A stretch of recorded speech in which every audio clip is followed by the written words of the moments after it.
안녕하십니까. 나의 오래된 벗들이여, 저는 김교수입니다. 어느덧 세상의 바람과 햇살을 맞으며 살아온 지 100년이 넘었습니다. 100살이라는 나이, 어찌 보면 그저 숫자에 불과할지 모르나 이 긴 시간의 강을 건너오며 제가 뼈저리게 깨달은 것이 하나 있습니다. 우리네 인생은 마치 긴 기차 여행과도 같습니다. 젊은 날에는 수많은 승객을 태우고 시끌벅적한 역들을 지나왔지만 70이라는 나이는 이제 기차가 종착역인 황혼을 향해 서서히 속도를 줄이며 들어서는 시간입니다.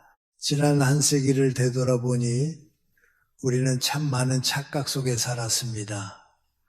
인생의 가장 큰 후회는 돈을 많이 벌지 못한 것이 아니었습니다. 가장 큰 실수는 내 기차칸에 너무 많은 사람을 태우려 애썼다는 것입니다. 정작 나의 영혼을 알아주는 진정한 지기지는 없는데 그저 빈자리가 두려워 억지로 채워넣은 인연들이 얼마나 많았습니까?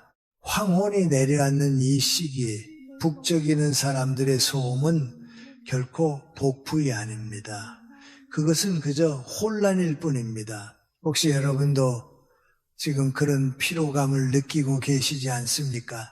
만나고 돌아오면 오히려 기운이 빠지는 무의미한 사교 모임들, 나를 잊을까 두려워 억지로 붙잡고 있는 식어버린 인연들 말입니다. 제 말을 부디 깊이 새겨 들으십시오. 70 이후 여러분의 남은 운명과 평안은 전적으로 여러분 주변의 고요함에 달려 있습니다. 사람이 많으면 기가 흩어집니다. 낡고 병든 인연을 곁에 두는 것은 마치 흐르지 않는 고인물을 집안에 두는 것과 같아 여러분의 맑은 생기술을 탁하게 만들고 하늘이 주신 수명을 갉아먹습니다.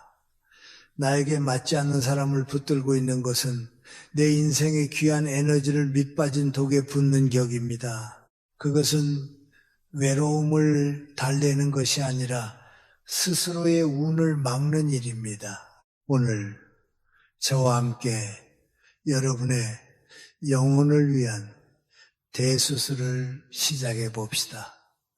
복잡하고 엉킨 인연의 끈을 과감히 놓아버리십시오. 두려워하지 마십시오. 비워야 채워지는 법입니다.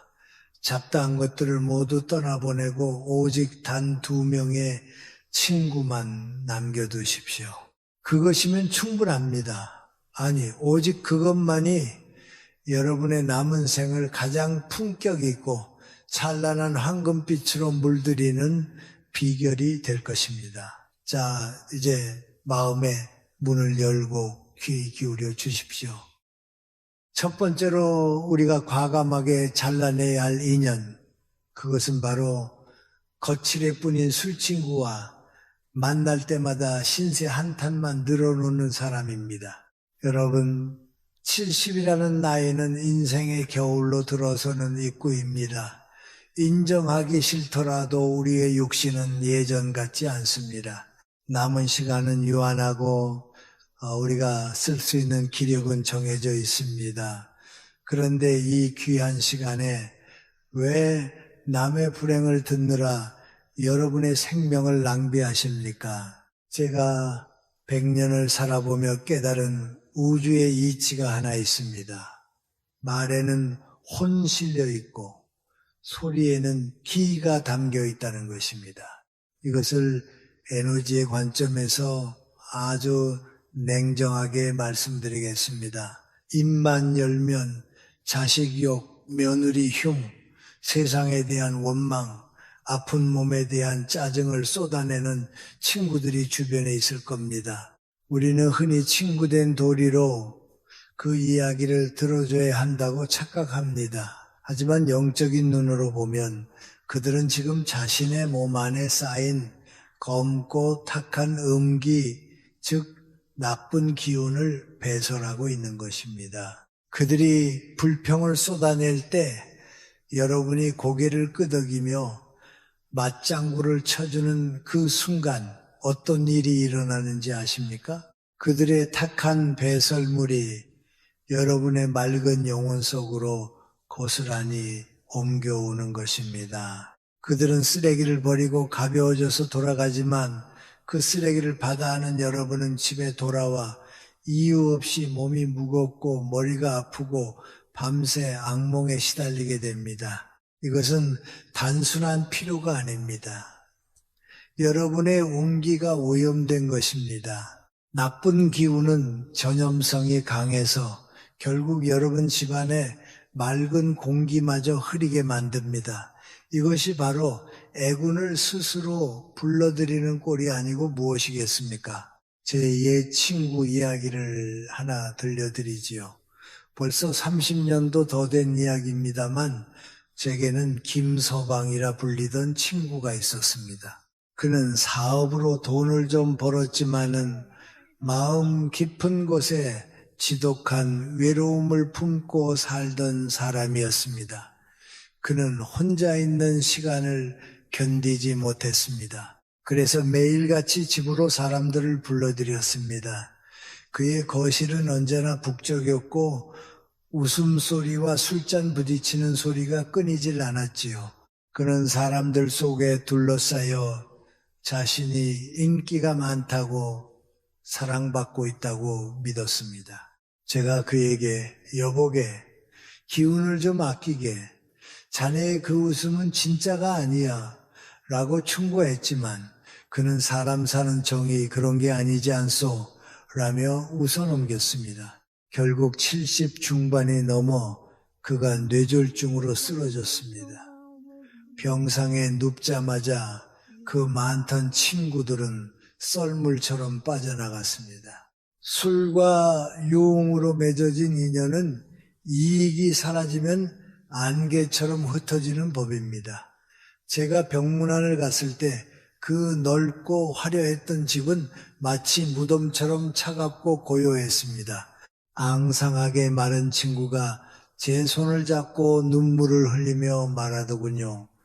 교수님, 내가 헛살았습니다. 내 뼈와 살을 깎아서 남들 좋은 일만 시켰구려. 정작 내 몸 하나 돌볼 기운을 남겨두지 않았습니다. 그는 평생 남들의 감정 쓰레기통 노릇을 하느라 정작 자신의 생명력을 지키는 호신력을 기운을 다 써버린 것입니다. 그는 그의 겨울 쓸쓸히 눈을 감았습니다.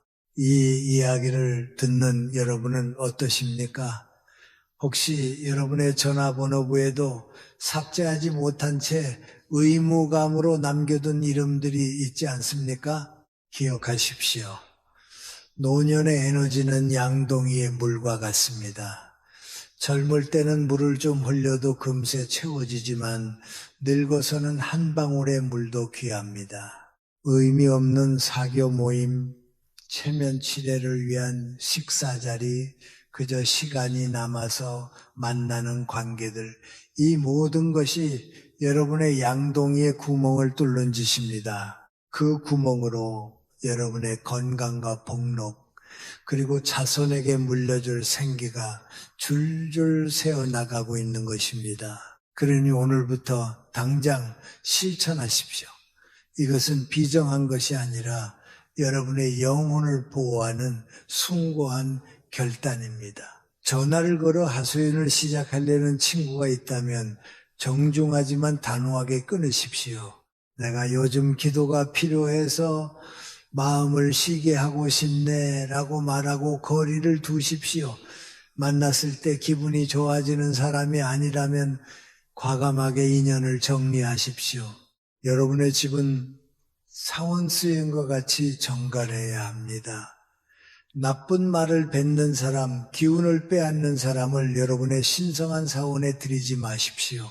운명은 여러분이 누구와 함께 시간을 보내느냐에 따라 결정됩니다. 썩은 사과 하나가 상자 전체를 썩게 하듯 부정적인 사람 하나가 여러분의 노년을 병들게 할 수 있음을 명심해야 합니다. 부디 껍데기는 가라앉게 두고 알맹이만 남기십시오.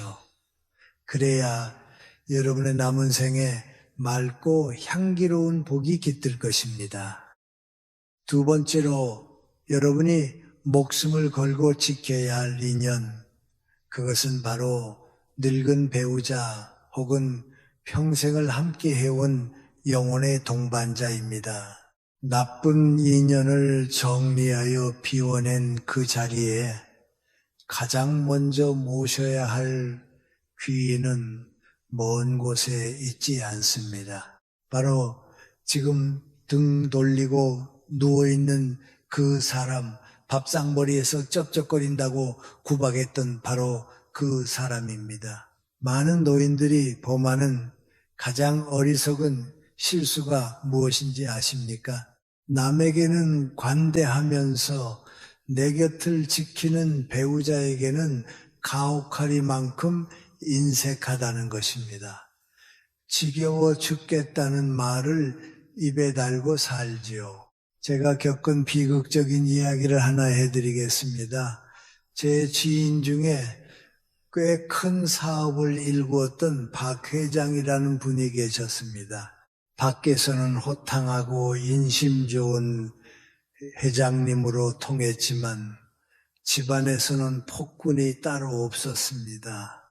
늙어가는 아내가 음식을 조금만 짜게 해도 걸음이 조금만 늦어도 불같이 화를 냈습니다. 도대체 할 줄 아는 게 뭐냐며 무시하기 일쑤였지요. 그는 늘 말했습니다. 돈은 내가 벌고 저 여자는 편하게 살기만 했다고 말입니다. 그는 자신의 성공이 오로지 자신의 능력 덕분이라고 믿었습니다. 그러던 어느 날 평소처럼 아내에게 물 좀 가져오라고 소리쳤는데 대답이 없었습니다. 부인이 부엌에서 쓰러져 심장마비로 세상을 떠난 것입니다. 박 회장은 처음에는 슬퍼하는 듯 했지만 내심 이제 잔소리 안 듣고 자유다라고 생각했을지도 모릅니다. 그러나 진짜 재앙은 그때부터 시작되었습니다. 아내가 떠나고 정확히 1년 뒤 저는 그의 집을 방문하고는 쏘스라치게 놀랐습니다. 그 화려했던 집안에 감돌던 온기는 온데간데 없고 마치 폐가처럼 썰렁한 냉기만 가득했습니다. 박 회장은 1년 사이에 10년은 더 늙어버린 몰골로 멍하니 앉아 있었습니다. 그가 떨리는 목소리로 제게 말했습니다. 교수님, 집안에 해가 져버렸습니다.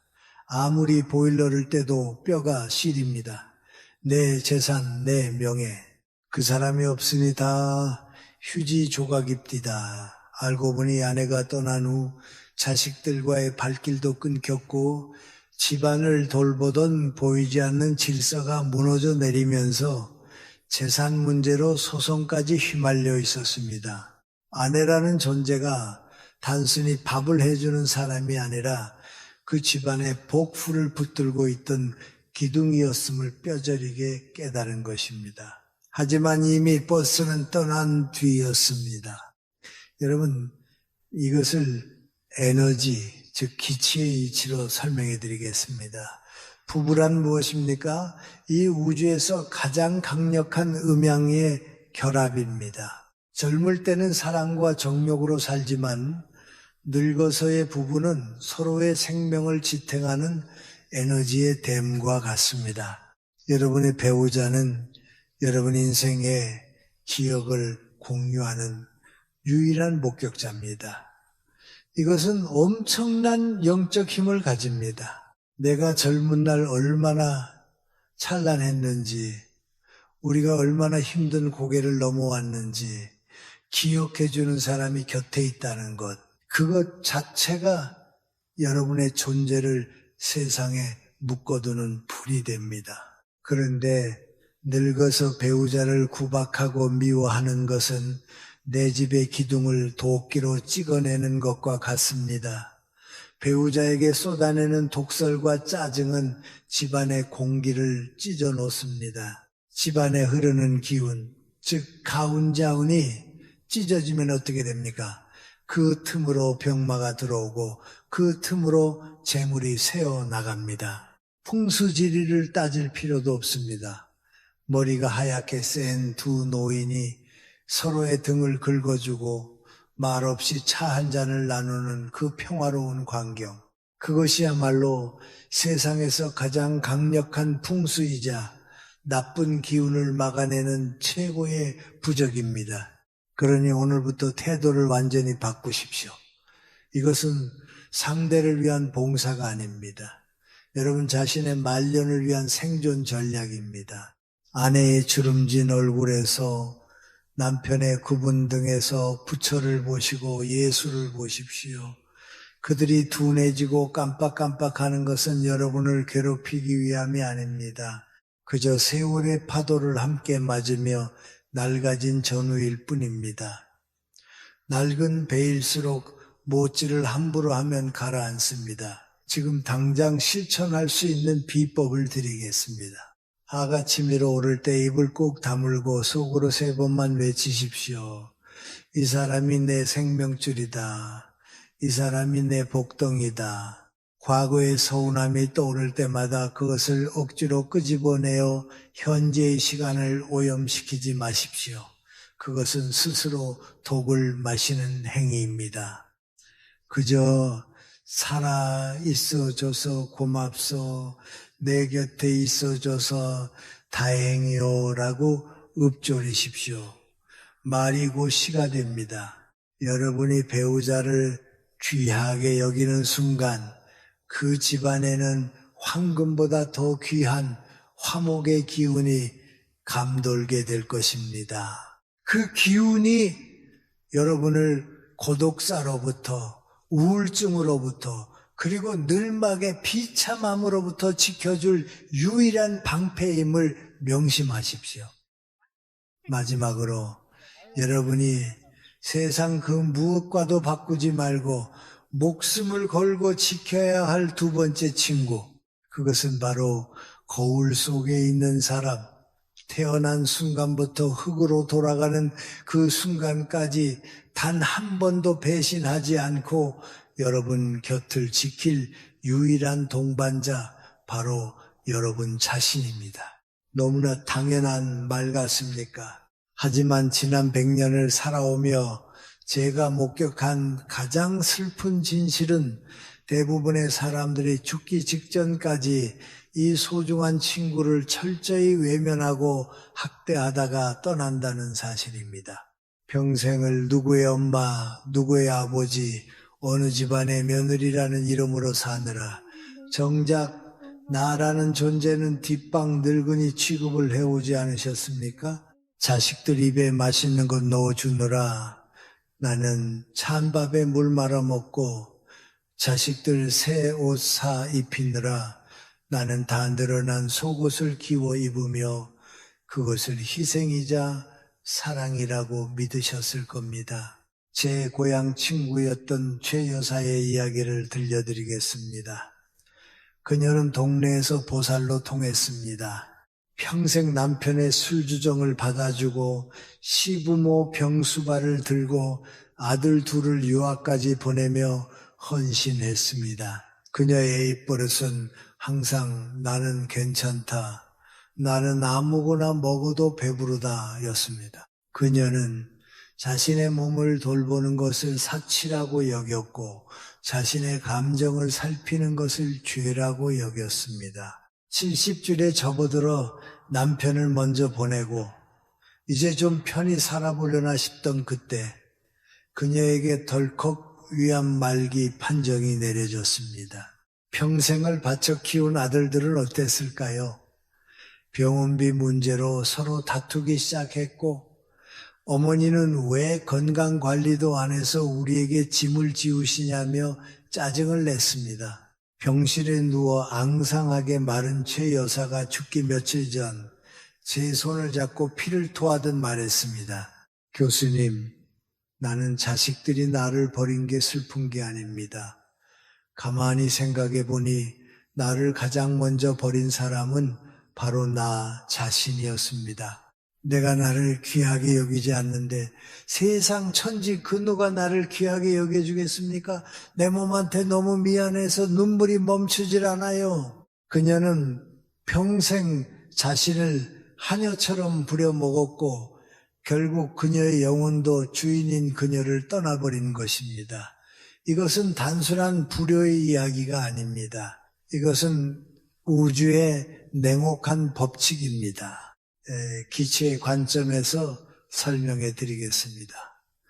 여러분의 육체는 여러분의 영혼이 머무는 성전 성殿입니다. 그런데 이 성전을 청소하지도 않고 좋은 음식을 공양하지도 않고 늘 못났다, 늙었다, 아프다 며 비난의 화살을 쏘아대면 어떻게 되겠습니까? 자신을 학대하는 마음은 강력한 살기가 되어 내면의 생명력을 파괴합니다. 내가 나를 홀대하면 내 몸을 감싸고 있는 보호막인 오라가 찢어집니다.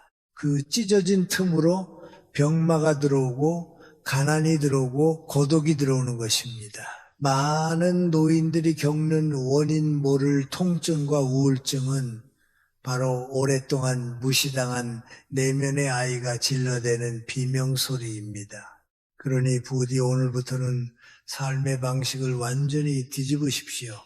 자식에게 줄 유산을 아껴서 보약을 지어드시라는 말이 아닙니다. 마음가짐의 혁명이 필요합니다. 진정한 건강은 약병 속에 있지 않습니다. 진정한 건강은 마음의 고요와 자존감에서 나옵니다. 심신신신이 하나라는 말은 빈말이 아닙니다. 마음이 편안하면 꽉 막혔던 혈관이 뚫리고 내가 나를 사랑하면 죽어가던 세포도 다시 살아납니다. 이것이 바로 내공나이공이 회복되는 과정입니다.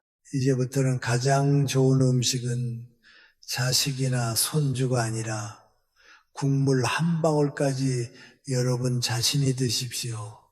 옷장 속에 아껴둔 가장 좋은 옷을 꺼내 입으십시오. 남에게 보이기 위해서가 아니라 거울 속에 나에게 예우를 갖추기 위해서 말입니다. 그리고 하루에 한 번 조용히 눈을 감고 자신의 가슴에 손을 얹으십시오. 그리고 말을 거십시오. 70년, 80년이라는 긴 세월 동안 이 험한 세상을 버텨내느라 고생한 나의 심장에게, 닳아버린 무릎에게, 주름진 손에게 진심으로 사과하고 감사하십시오. 고생했다, 미안하다, 그리고 사랑한다. 이렇게 자신과 대화하는 시간, 이것이야말로 세상에서 가장 위대한 기도이자 최고의 수행입니다. 여러분이 스스로를 귀한 손님처럼 대접할 때 우주도 여러분을 귀한 존재로 대우하기 시작합니다. 그때 비로소 여러분의 노년은 초라한 독고독가 아니라 찬란하고 위험 있는 고독구두의 경지로 승화될 것입니다. 자신과 친해진 사람은 절대 외롭지 않습니다. 그 충만한 내면의 힘이 여러분을 마지막 순간까지 평안하게 지켜줄 것입니다. 이것이 제가 100년을 살아보고 얻은 가장 큰 깨달음입니다. 자, 이제 우리는 마음의 방향을 완전히 돌려야 합니다. 지금까지 우리가 움켜쥐려 했던 그 모든 안간힘을 내려놓고 진정한 평안으로 들어가는 문을 열어야 할 때입니다. 100년을 살아온 제가 여러분께 드리는 마지막 처방은 바로 빼기의 미학입니다. 인생의 전반전이 무엇이든 더하고 쌓아 올리는 더하기의 싸움이었다면 70 이후의 후반전은 철저한 비움의 기술에 달려 있습니다. 많은 분들이 불안해합니다. 교수님, 다 버리고 나면은 무엇이 남습니까? 너무 허전하지 않겠습니까? 라고 묻습니다. 하지만 기억하십시오. 그릇은 비어 있어야 무언가를 담을 수 있습니다. 꽉 차 있는 컵에는 아무리 귀한 차를 부어도 넘쳐 흐를 뿐입니다. 여러분의 삶도 마찬가지입니다. 불필요한 인연, 캐캐묵은 물건, 부질없는 욕심으로 가득 차 있으면 정작 노년에 필요한 맑은 생기와 복록이 들어올 자리가 없습니다. 지금 당장 전화기를 켜십시오. 그리고 지난 1년 동안 한 번도 목소리를 섞지 않은 이름들, 그저 체면 때문에 남겨둔 이름들을 과감하게 지우십시오. 아까워하지 마십시오. 그것은 인연을 끊는 것이 아니라 엉킨 실타래를 잘라내어 기운의 소통을 원활하게 만드는 풍수와도 같습니다. 만나지 않아도 되는 모임, 내키지 않는 술자리를 단호하게 거절하십시오. 아니요 라고 말하는 것은 무례한 것이 아니라 나의 남은 시간을 보호하는 가장 품위 있는 방패입니다. 관계의 가지치기를 할수록 여러분의 영혼이 숨 쉴 수 있는 여백은 넓어집니다. 그 텅 빈 공간이야말로 하늘의 복이 내려앉는 뜰이 될 것입니다. 그리고 가장 중요한 것, 바로 고독을 바라보는 눈을 바꾸셔야 합니다. 많은 노인들이 외로움이라는 감옥에 갇혀 스스로를 괴롭힙니다. 하지만 제가 분명히 말씀드리건대 외로움과 고독은 하늘과 땅 차이입니다. 외로움이란 무엇입니까? 남이 나를 찾아주지 않아 비참해하는 마음입니다. 타인의 관심에 목말라 하는, 마치 구걸하는 거지와 같은 마음 상태입니다. 그러나 고독은 다릅니다. 고독은 타인이 없어도 스스로 충만한 상태, 홀로 있는 시간을 즐길 줄 아는 제왕의 마음입니다. 이것을 저는 고독한 황홀경이라고 부릅니다. 70이 넘으면 우리는 누구나 혼자가 됩니다. 이것은 형벌이 아니라 신이 주신 선물입니다. 젊은 날의 소란스러움이 사라진 뒤에야 비로소 들리는 소리들이 있습니다. 아침에 일어나 홀로 차를 우리는 시간을 처량하다 여기지 마십시오. 찻잔에서 피어오르는 김을 바라보며 창밖에 구름이 흘러가는 것을 지켜보는 그 순간 여러분은 혼자가 아닙니다. 여러분은 지금 거대한 대자연과 마주 앉아 대화를 나누고 있는 것입니다. 바람소리, 새소리, 햇살의 따스함, 이 모든 우주의 전기가 오로지 여러분 한 사람을 위해 존재하는 순간입니다. 이것이 바로 옛 선인들이 말한 무라일체 무어이티, 나와 세상이 하나가 되는 경지입니다. 남들의 시선, 남들의 말, 남들의 평가, 이 시끄러운 껍데기들을 다 벗어버리고 오직 나의 숨소리에만 귀 기울이는 그 고요함, 그 속에서 여러분은 비로소 진정한 자유를 맛보게 될 것입니다. 그러니 부디 사람이 없음을 한탄하지 마십시오. 번잡한 인간 세상을 떠나 스스로의 내면에 고요한 남자를 짓고 그 속에서 왕처럼 군림하십시오. 비우고 홀로 서십시오. 그때 여러분의 노년은 그 어떤 보석보다 찬란하게 빛날 것입니다. 자, 이제 우리의 긴 대화를 마무리할 시간입니다. 사랑하는 벗들이여, 60, 70 혹은 그 이상의 나이는 결코 인생이 저물어가는 슬픈 결말이 아닙니다. 오히려 남의 눈치를 보느라 입고 있던 거추장스러운 옷들을 하나씩 벗어던지고 가장 나다운 모습으로 돌아갈 수 있는 황금 같은 시기입니다. 기억하십시오. 노년의 행복은 무언가를 더 채우는 데서 오는 것이 아니라 불필요한 것들을 과감히 비워내는 비움의 미학에서 완성됩니다. 많은 분들이 혼자됨을 두려워합니다. 밤이 길어지는 것을 무서워합니다. 하지만 제가 100년의 시간을 건너와 보니 외로움 론리와 고독 소리들은 명백히 다릅니다. 외로움은 남이 나를 찾아주지 않아 비참해하는 마음, 즉 타인에게 의존하는 나약한 감정입니다. 하지만 고독은 다릅니다. 고독은 세상의 소음을 차단하고 오로지 나의 영혼과 독대할 수 있는 고귀하고 성스러운 시간입니다. 그것은 하늘이 노년에게 내린 마지막 휴가이자 축복입니다. 그러니 부디 홀로 있는 시간을 두려워하지 마십시오. 그 고요함 속에서 자신과 대화하십시오. 남들의 목소리가 사라진 그 자리에 비로소 내면의 지혜가 차오를 것입니다. 그 고독한 황홀경을 즐길 줄 아는 사람이야말로 진정한 어른입니다. 그리고 한 가지 더, 부디 스스로를 귀한 손님처럼 대접하십시오. 집에 혼자 있다고 아무도 보는 사람이 없다고 대충 끼니를 때우지 마십시오. 혼자 드시는 밥이라 하여 찌그러진 냄비 째로 드시거나 짝이 맞지 않는 그릇에 담지 마십시오. 찬장에서 가장 아껴두었던 예쁜 그릇을 꺼내 정갈하게 담아 드십시오.